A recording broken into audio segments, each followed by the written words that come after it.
দর্শকবৃন্দ, কল্পনা করুন একটি দেশের মানুষ এতটাই ক্ষুধার্ত যে তারা রুটির জন্য রাস্তায় নেমে আসে। একটি রানী এত বিলাসবহুল জীবনযাপন করেন যে তিনি মানুষের দুর্দশা বুঝতেই পারেন না, এবং একটি বিপ্লব যা পুরো বিশ্বের ইতিহাস বদলে দেয়। আজকে আমরা জানব ফরাসি বিপ্লবের সেই অবিশ্বাস্য গল্প, কিভাবে সাধারণ মানুষ একটি সাম্রাজ্যকে ধ্বংস করে দিল এবং আধুনিক গণতন্ত্রের জন্ম দিল। এই ভিডিওটি দেখার পর আপনি বুঝবেন কেন ফরাসি বিপ্লব আজও প্রাসঙ্গিক। 1780-র দশকে ফ্রান্সের চিত্র কেমন ছিল তা কি আপনি জানেন? একদিকে রাজা ষোড়শ লুইয়ের ভার্সাই প্রাসাদ, সোনার তৈরি আসবাব, 700টি কক্ষ এবং এমন বিলাসিতা যা আজকের বিলিয়নিয়ারদেরও লজ্জায় ফেলবে। আর অন্যদিকে প্যারিসের রাস্তায় মানুষ রুটির জন্য লড়াই করছে। ফ্রান্সের 98% মানুষ ছিল তৃতীয় এস্টেটের সদস্য, কৃষক, শ্রমিক, বুর্জোয়া। তারা সব ট্যাক্স দিত, কিন্তু তাদের কোনো রাজনৈতিক ক্ষমতা ছিল না। প্রথম এস্টেট পাদ্রীরা, দ্বিতীয় এস্টেট অভিজাতরা, তারা কোনো ট্যাক্স দিত না, কিন্তু সব ক্ষমতাই তাদের হাতে। এটা ছিল একটি টাইম বোমা, যেটা বিস্ফোরিত হওয়ার জন্য শুধু একটু স্পার্কের অপেক্ষায় ছিল। সেই স্পার্কটি এলো 1788 সালে। একটি ভয়াবহ শীত, ফসল নষ্ট, খাদ্যের দাম আকাশ ছোঁয়া। কিন্তু আসল বিপদ ছিল রাজকোষ। আমেরিকান স্বাধীনতা যুদ্ধে ফ্রান্স যে অর্থ ব্যয় করেছিল তা ফ্রান্সকে দেউলিয়া করে ফেলেছিল। রাজা ষোড়শ লুই বুঝতে পারলেন অভিজাতদের উপর ট্যাক্স আরোপ করতে হবে, কিন্তু অভিজাতরা রাজি হলো না। তারা বলল এস্টেটস জেনারেল বসাতে হবে। 175 বছর পর প্রথমবার। এটা ছিল একটা বিরাট ভুল, কারণ তৃতীয় এস্টেটের মানুষরা এই সুযোগের জন্যই অপেক্ষা করছিল। 5ই মে 1789 এস্টেটস জেনারেল শুরু, কিন্তু পুরনো নিয়মে ভোটিং। প্রতিটি এস্টেটের একটি করে ভোট, মানে তৃতীয় এস্টেট সবসময় 2-1 হারবে। তৃতীয় এস্টেটের নেতারা বুঝলেন এটা ন্যায্য নয়। 17ই জুন তারা নিজেদের ন্যাশনাল অ্যাসেম্বলি ঘোষণা করলেন। রাজা রেগে গিয়ে তাদের হল বন্ধ করে দিলেন, কিন্তু তারা হাল ছাড়েননি। 20 জুন একটি টেনিস কোর্টে গিয়ে শপথ নিলেন ফ্রান্সের জন্য একটি নতুন সংবিধান না বানানো পর্যন্ত তারা বিচ্ছিন্ন হবেন না। এটাই ছিল টেনিস কোর্ট শপথ, ফরাসি বিপ্লবের আসল সূচনা।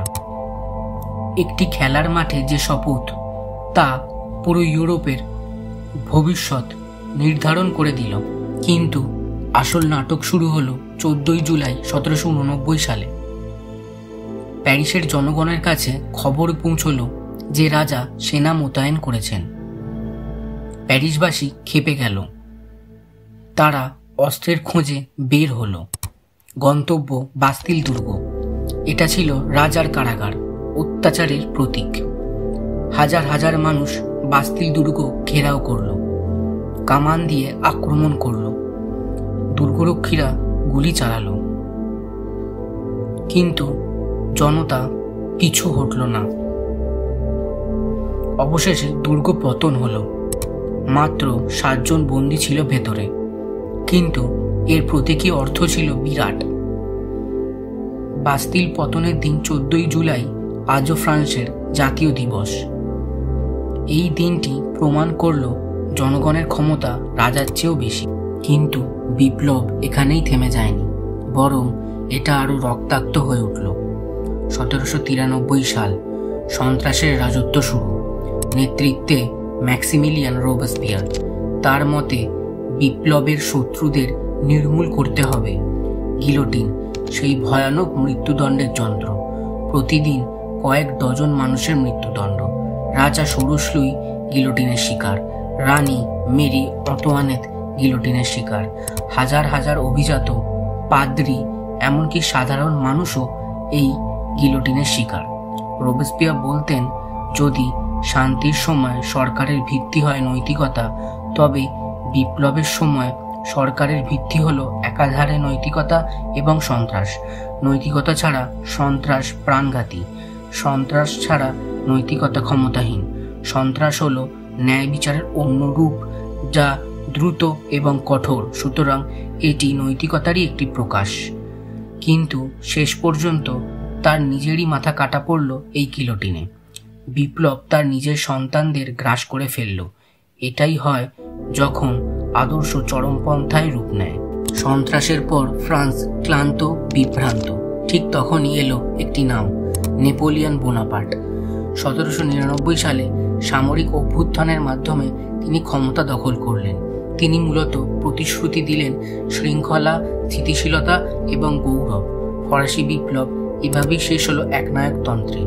কিন্তু বিপ্লবের ধারণাগুলো মরে যায়নি।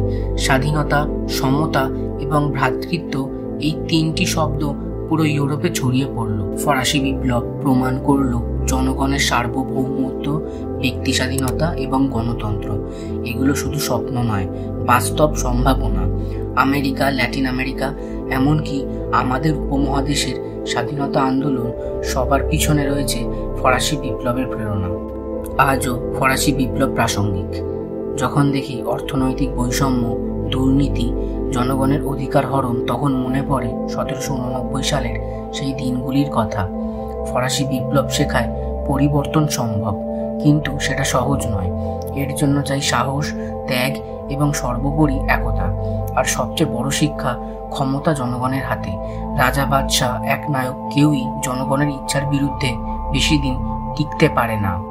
ভিডিওটি ভালো লাগলে লাইক করুন, শেয়ার করুন এবং আমাদের চ্যানেলটিকে সাবস্ক্রাইব করুন এবং বেল আইকনটি প্রেস করুন, যাতে পরের ভিডিও নোটিফিকেশন পেয়ে যান।